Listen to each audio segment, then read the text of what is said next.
영광스러운 항일혁명을 승리로 이끄시어 조국 광복을 이룩하신 만고의 영웅 김일성 장군. 위대한 소령님께서는 민족의 정동원으로 광복대업을 이룩할 때 대한 우리의 노선에 따라 1940년대 전반기 전민항쟁의 불길이 온 강토에 세차게 타올랐다고 하시면서 이렇게 회고하시었습니다. 전민항쟁으로 일제를 타도하자면 의식화되고 조직화된 인민을 정치적으로뿐 아니라 군사적으로도 튼튼히 준비시켜야 한다는 것이 우리의 주장이었습니다.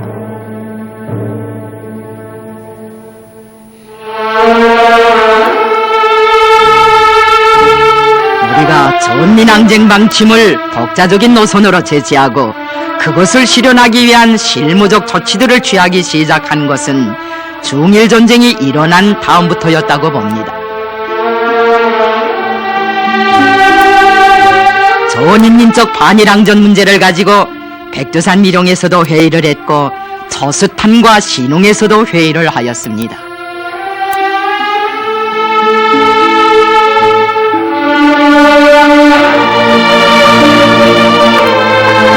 우리는 백두산에 나와 있을 때 북선 반일인민 유격대를 조직할 때 대한 구상도 내놓았습니다.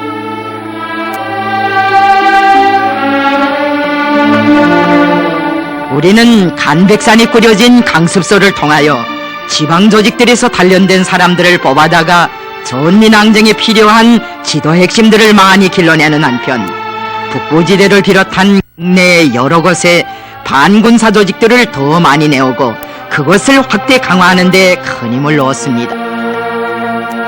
국내에 파견된 우리의 정치공작원들은 도처에서 노동자들 격대와 생산 격대를 조직하였습니다.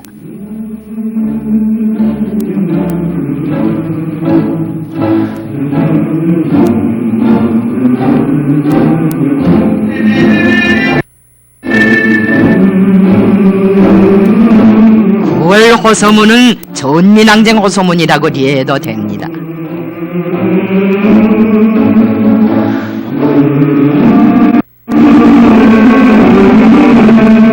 최후결전의 날이 다가옴에 따라 우리는 전민항쟁을 위한 작전 준비에 더욱 박차를 가하기 시작하였습니다. 이런 때에 조선지대의 지휘관들이 한자리에 모여 앉았습니다. 모임에 참가한 모든 지휘관들은 전체 인민을 반일항전에 동원하기 위한 준비를 빈틈없이 갖추며 우리 자체 힘으로 조국 광복을 이룩하자는 나의 제의에 전폭적인 지지를 표시하였습니다.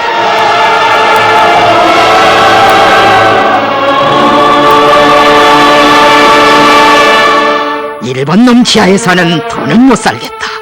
김일성 부대가 쳐들어올 때 우리도 들고 일어나 내 놈에게 철수를 내리자.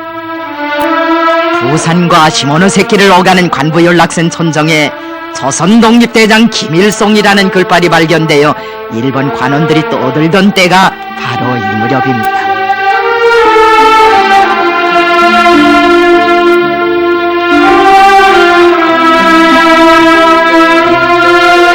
이 시기 한 반일애국 단체는 조선 총독부 정무총감에게 보낸 선언문에서 다음과 같이 항변했습니다. 첫째, 우리들은 조선 사람으로 태어난 것을 영예로 생각하며 그의 책임을 완수할 것이다. 둘째, 우리들은 피와 땀의 최후 한 방울까지 민족의 영예를 위해 바칠 것을 선언한다. 셋째, 정부가 우리들 3천만 민중이 요구하는 것을 듣지 않는 한 결사적인 투쟁을 할 것을 결의한다. 넷째, 우리들은 동포를 위해서만 살고 있는 것이다. 수단 투사와 일치에 단결하여 목적 완수로 돌진할 것이다. 민심은 천심이라고 민심만 준비되면 그 어떤 대사든지 다 치를 수 있습니다. 이런 점들을 참작한 데 기초하여 우리는 조선인민혁명군의 총공격과 그의 배합한 전인민적 봉기, 배후연합작전으로 조국 광복의 위협을 이룩할 때 대한 조국 개방 3대 노선을 내놓았습니다. 전민항쟁 준비를 다그치는 데서 중요한 것은 국내 항쟁운동에 대한 통일적 지도를 실현할 수 있는 영도기관을 꾸리는 것이었습니다. 실내로 김정숙이 조직한 연사지구 당연회를 들 수 있습니다.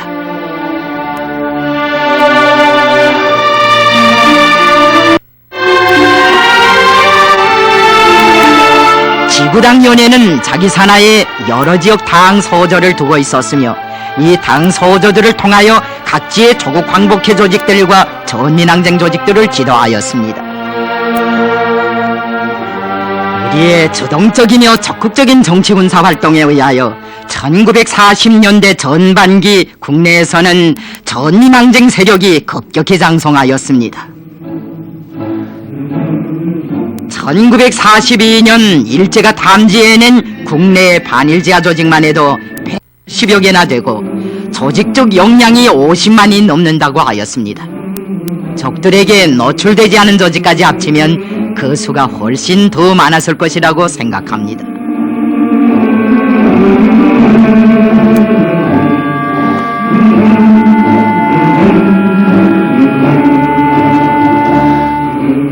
이 시기 많은 투쟁단체들은 조직 명칭 자체를 우리와 직접 연결시켜 달기까지 하였습니다.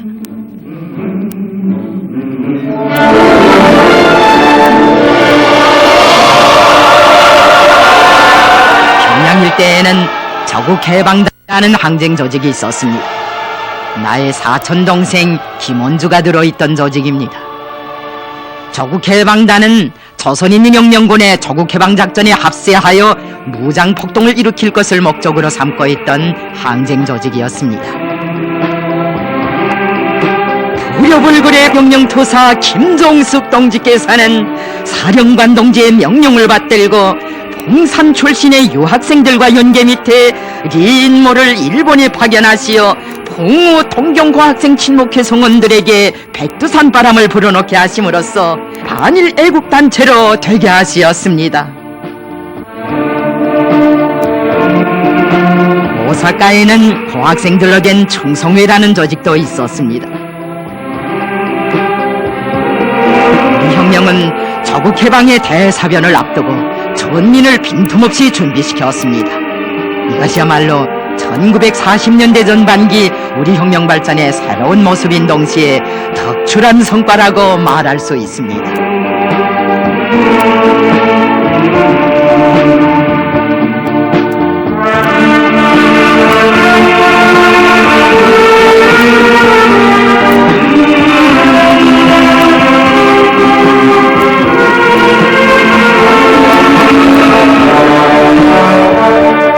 일제와의 최후결전을 준비하던 시기에도 여러 차례 국내에 나오신 위대한 소령님께서는 대일작전과 관련하여 정치공작원들의 활동 방향을 제시하시는 한편 전민 항쟁 역량을 조국해방작전에 철저히 준비시키도록 하시었습니다.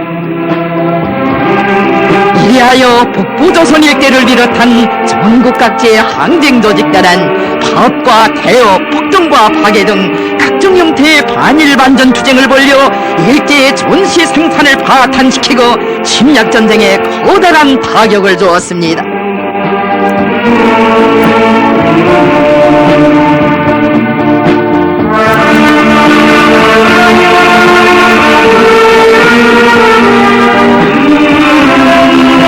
제주도의 한 비행장에서 있은 조선인 노동자들의 폭동에 대하여 미국 뉴욕타임스는 이렇게 전하고 있습니다. 10월 파트에 있는 일본 공군기지에 심한 파괴를 초래하였다. 142명의 일본인 비행사들과 기술인원들이 죽었으며 200명이 화상 부상을 입었다.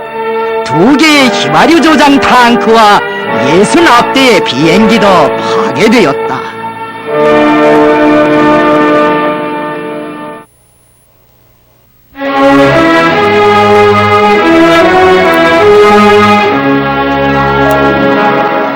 위대한 소령님께서는 항일혁명의 최후 승리를 향하여 줄다름치던 1940년대 우리에게 새로운 희망과 기쁨을 안겨준 것은 혁명의 2세들이 태어난 사실이었다고 하시면서 이렇게 회고하시었습니다.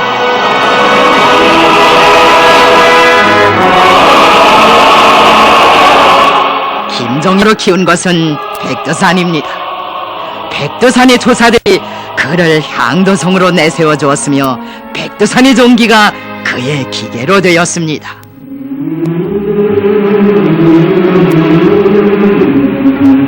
김정일 동무의 생가가 있는 골짜기를 서백수거리라고 부릅니다. 서백수거라는 사람들의 발길이 잘 미치지 않는 천고의 밀림이었습니다. 조선인민혁명군 사령부의 소재지로서는 명당 자리였습니다.